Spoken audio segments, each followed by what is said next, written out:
นี่คือบริเวณภูเขาบ้านม่วงคำตำบลนาตาลอำเภอเต่างอยได้มองนี่คือเขาเอื้นว่าถ้ำพระฤาษีได้มองนี่ตรงนี้มองนี่เขาเอื้นว่าถ้ำพระฤาษีเป็นก็เป็นโพรงคือเป็นนี่พี่น้องนี่เป็นโพรงสูงกว่านี้ได้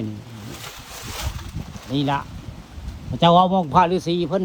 เอาหม้อยังมาต้มหักไม้ได้พระเจ้าเอามองนี่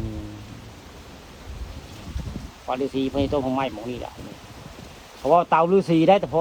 แต่แม่เฒ่าแก่โบราณเขาจะว่านี่คือเตาฤาษีได้นี่แหละคือเตาฤาษีแล้วพี่น้องนี่ไปบนจักข้าพาเบิ่งนี่คือเตาฤาษีเด้เพิ่นสิมาข้างหม้อนี่ต้มนี่ยังไว้เพิ่นไว้ง่ายนี่ก็คือเป็นบริเวณถ้ำพระฤาษีอยู่บริเวณภูเขาบ้านม่วงคำตำบลนาตาลได้ตอนนี้ก็ได้มาเข้าถ้ำพระฤาษีแล้วล่ะแล้วก็มีหักไม้หักยาต้นหนึ่งเด้สงสัยพระฤาษีคนปลูกไว้ตามบนนี่คือเป็นต้นไม้สร้างเน่าเลยนี่พูดได้พูดถึงไปนี่แหละเขาไม้สร้างเน่าไม้หักยาได้มาหลายปีก็ยังคือเก่าได้นี่บนนี้ไปเอาได้เดี๋ยวคนโบจักเขาก็ตาเบิกนี่โบจักว่านี่คือไม้สร้างเน่าในตำนานได้เป็นหักยาอย่างนี้เลยล่ะนี่แล้วก็เลี้ยวมานี่ก็จะเป็นโป้เป็นโค้งมานี่นี่แหละคือเป็นภาพบริเวณถ้ำพระฤาษีบ้านม่วงคำตำบลนาตาลอำเภอเต่างอยได้ภูขาปานคำผสมมานี่พาเข้าถ้ำเขาเฮไปแล้วพี่น้องมานี่เป็นป่องมานี่ได้ลงเมื่อกี้นี่ลงมาแต่ต้นไม้นี่ละ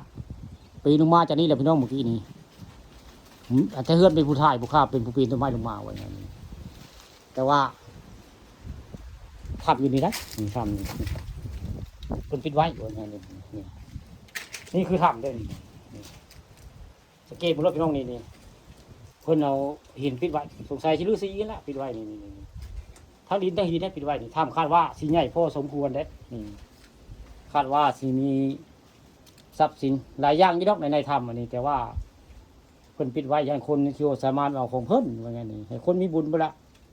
จากปีใดละมันเพิ่นสิเปิดถ้ำให้ไว้ง่ายถ้ำนี่คือถ้ำพระฤาษีบ้านม่วงคำตำบลนาตาลได้นี่คือถ้ำพระฤาษีเลยเพิ่นเอาหินปิดไว้ได้นี่แล้วก็ดินก็คูนไว้อยู่ไว้งานนี้ทั้งดินทั้งหินปิดไว้นี่แหละคือ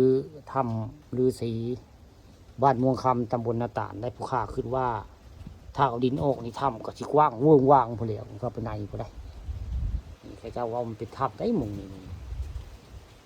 เดี๋ยวชี้ทางเพื่อนเอาปิดไว้ครับก็ได้เอาหินมาปิดไว้หินปิดไว้พอเอาดินมาปิดไว้ได้นี่ดินมันปิดไว้ได้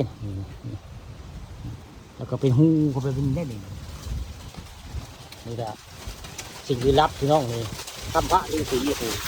โอ้ลมชักกระดิกโอ้ลมดิพี่น้องลมมาทั้งได้โอ้ลมนี่ก็ดีพี่น้องลมละถ้ำพระฤาษีเพิ่นแสดงนี่บ่เป็นลมในถ้ำพี่น้องบ้านนี่โอ้นี่กับมือ